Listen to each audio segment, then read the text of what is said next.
करेंगे इस वक्त की बड़ी खबर का। समीर वानखेड़े पर अब ईडी ने दर्ज किया है केस। आर्यन को ड्रग्स मामले में फंसाने की सीबीआई दर्ज कर चुकी है एफआईआर। एनसीबी के 3 अधिकारियों को पूछताछ के लिए बुलाया गया। मनी लॉन्ड्रिंग का केस हुआ दर्ज। पीएमएलए एक्ट के तहत मामला दर्ज हुआ। मुंबई एनसीबी के पूर्व जोनल डायरेक्टर हैं वानखेड़े। मनी लॉन्ड्रिंग का केस हुआ दर्ज। आप जान रहे हैं कि वानखेड़े के ऊपर बड़े गंभीर आरोप लगे हैं। उनके ऊपर आरोप लगे हैं शाहरुख खान के बेटे आर्यन खान के मामले में रिश्वत लेने के। और इस बीच एनसीबी के 3 अधिकारियों को पूछताछ के लिए बुलाया गया। आर्यन को ड्रग्स मामले फंसाने की सीबीआई दर्ज कर चुकी है एफआईआर। समीर वानखेड़े पर अब ईडी ने दर्ज किया है केस। आर्यन को ड्रग्स मामले फंसाने की सीबीआई दर्ज कर चुकी है एफआईआर। एनसीबी के 3 अधिकारियों को पूछताछ के लिए बुलाया गया। मनी लॉन्ड्रिंग का केस दर्ज। पीएमएलए एक्ट के तहत मामला हुआ दर्ज। मुंबई एनसीबी के पूर्व जोनल डायरेक्टर हैं वानखेड़े। और अब सीबीआई ने ईडी ने वानखेड़े पर दर्ज किया है मामला। और इससे पहले एनसीबी के 3 अधिकारियों को पूछताछ के लिए बुलाया गया। सीबीआई पहले ही एफआईआर दर्ज कर चुकी है आर्यन को ड्रग्स मामले फंसाने की। अब एनसीबी के 3 अधिकारियों को पूछताछ के लिए बुलाया गया। मनी लॉन्ड्रिंग का केस हुआ दर्ज। पीएमएलए एक्ट के तहत में मामला हुआ दर्ज। मुंबई एनसीबी के पूर्व जोनल डायरेक्टर हैं वानखेड़े। समीर वानखेड़े पर ईडी ने भी मामला दर्ज कर लिया। इससे पहले सीबीआई आर्यन को ड्रग्स केस में फंसाने के लिए एफआईआर दर्ज कर चुकी है। एनसीबी के 3 अधिकारियों को भी पूछताछ के लिए बुलाया गया। मनी लॉन्ड्रिंग का मामला दर्ज हो चुका है। पीएमएलए एक्ट के तहत मामला दर्ज हुआ है। और मुंबई एनसीबी के पूर्व जोनल डायरेक्टर हैं वानखेड़े। वानखेड़े कह रहे कि भगवान के घर में देर है अंधेर नहीं। लेकिन समीर वानखेड़े की मुश्किलें बढ़ रही हैं। ना सिर्फ सीबीआई बल्कि अब ईडी भी मनी लॉन्ड्रिंग मामले में एफआईआर दर्ज कर चुकी है। ईडी की जांच पर समीर वानखेड़े कह रहे हैं कि भगवान के घर में देर है पर अंधेर नहीं। सत्यप्रकाश मेरे साथ जुड़ रहे हैं। सत्यप्रकाश, आर्यन मामले में अब लगातार मुश्किलें बढ़ती जा रही हैं। समीर वानखेड़े के खिलाफ में अब ईडी ने भी मामला दर्ज कर लिया। अभी क्या स्टेटस अपडेट? बिल्कुल, देखिए आर्यन खान मामले में अब ईडी की एंट्री हुई। ईडी ने जो है जोनल डायरेक्टर समीर वानखेड़े के खिलाफ मामला दर्ज किया और पूरे मामले में जांच कर रही है। क्योंकि जिस तरह से समीर वानखेड़े के ऊपर वित्तीय लेन देन का आरोप लगाया गया था, उसमें यह जानकारी मिल रही थी कि समीर वानखेड़े की के साथ जो तमाम लोग थे उन्होंने इस पूरे मामले में जो है वित्तीय लेन देन किया है, जिसमें खासकर शाहरुख खान की जो मैनेजर थी उसका भी नाम आया था। वैसे में ईडी इस पूरे मामले की जांच करते हुए अब समीर वानखेड़े को समन कर सकती है, क्योंकि मनी लॉन्ड्रिंग के तहत यह मामला दर्ज किया गया है।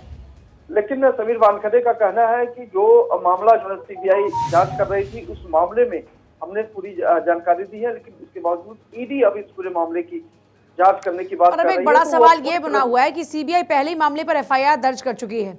अब तक सीबीआई के हाथ क्या क्या सबूत लगे हैं? क्योंकि खबर यह है कि एनसीबी के भी कई अधिकारियों को पूछताछ के लिए बुलाया जाएगा, पर अभी इतने टाइम से सीबीआई जांच कर रही है, क्या सबूत अब तक हाथ लगे हैं? सीबीआई ने अपने चार्जशीट में कोई इस तरह की जानकारी नहीं दी है जिसमें ये बताया गया हो कि समीर वानखेड़े आरोपी है। लेकिन क्योंकि मनी लॉन्ड्रिंग का मामला है तो ईडी का भी यह दायित्व बनता है कि इस मामले में पैसे की लेन देन, जो वित्तीय लेन देन का आरोप है वो कितना गंभीर है। इसको लेकर ईडी ने मामला दर्ज किया है। समीर वानखेड़े के साथ साथ उनके तमाम उस वक्त के जो सहयोगी अधिकारी थे उनसे भी पूछताछ की जाएगी।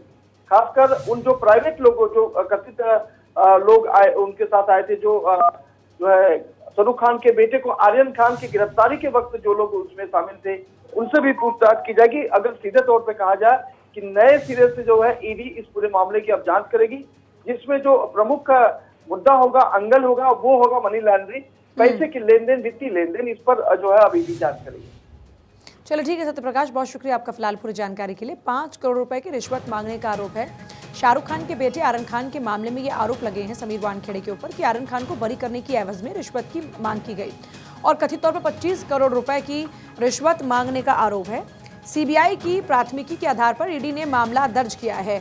देखिए, आर्यन खान का मामला है कि काडेलिया क्रूज शिप से आर्यन खान को अरेस्ट किया गया था विद ड्रग्स।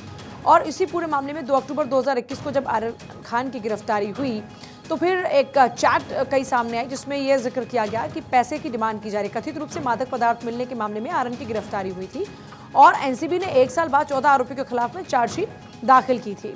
अब लेकिन इस पूरे मामले में आर्यन खान को क्लीन चिट दे दी गई। मतलब आर्यन खान तो अब इस पूरे मामले में ना आरोपी हैं, वो एकदम क्लीन चिट हैं।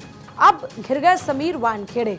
इस मामले में आर्यन खान को क्लीन चिट मिलने के साथ ही ईडी ने समीर वानखेड़े के खिलाफ में मामला दर्ज कर लिया और अब समीर वानखेड़े के खिलाफ में जांच लगातार जारी है। ईडी ने समीर वानखेड़े के खिलाफ में जांच शुरू कर दी। एनसीबी के ही कहने पर पहले सीबीआई ने जांच शुरू की और अब ईडी इसमें आ गई है क्योंकि मनी लॉन्ड्रिंग का मामला है। एनसीबी के 3 अधिकारियों को भी पूछताछ के लिए ईडी ने बुलाया है, जो कि समीर वानखेड़े के सहयोगी थे। इस पूरे मामले को लेकर कई चैट्स भी आपने देखा जिसमें शाहरुख खान बड़ा रिक्वेस्ट करते हुए नजर आ रहे थे कि उनके बेटे को छोड़ दिया जाए। फिर कुछ पैसों की लेन देन की बात उस चैट में हो रही थी। ऐसी कई चैट्स भी वायरल हुई थी। 5 करोड़ रुपए की रिश्वत पहले मांगने का आरोप है, लेकिन 25 करोड़ की बात हो रही है।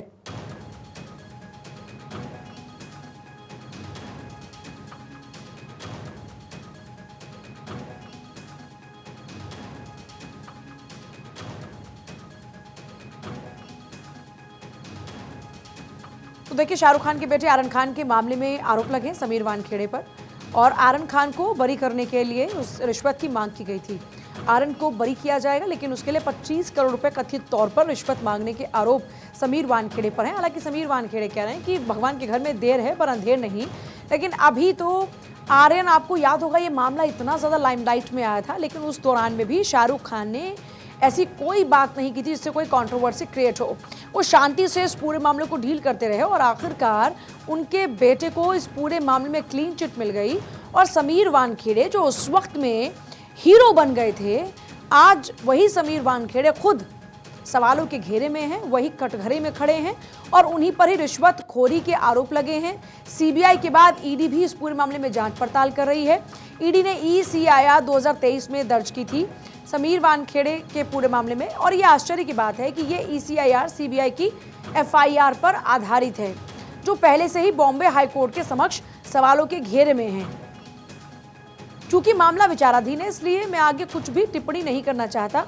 ये समीर वानखेड़े ने बात कही है, मैं उचित समय पर अदालत में उचित जवाब दूंगा, ये समीर वानखेड़े कह रहे हैं। मैं दोहराता हूं कि मुझे भारतीय न्यायपालिका पर पूरा भरोसा है। तो हाईकोर्ट पहुंचे समीर वानखेड़े ने वहां पर अपनी बात कही कि मैं दोहराता हूं, मुझे न्यायपालिका पर पूरा भरोसा है, और वो जिक्र कर रहे हैं कि उनके बचाव में क्या क्या तथ्य हैं। हालांकि उन्होंने कहा कि भगवान के घर में देर है अंधेर नहीं। मनी लॉन्ड्रिंग का ये पूरा मामला है जिसमें PMLA एक्ट के तहत में मामला दर्ज हो चुका है। समीर वानखेड़े बुरी तरीके से इस पूरे मामले में घिरे हुए हैं। एनसीबी के 3 अधिकारियों को पूछताछ के लिए बुलाया गया। मुंबई एनसीबी के पूर्व जोनल डायरेक्टर हैं समीर वानखेड़े, जो कि अब कटघरे में हैं और पहले सीबीआई और अब ईडी मामले में पूछताछ कर रही है।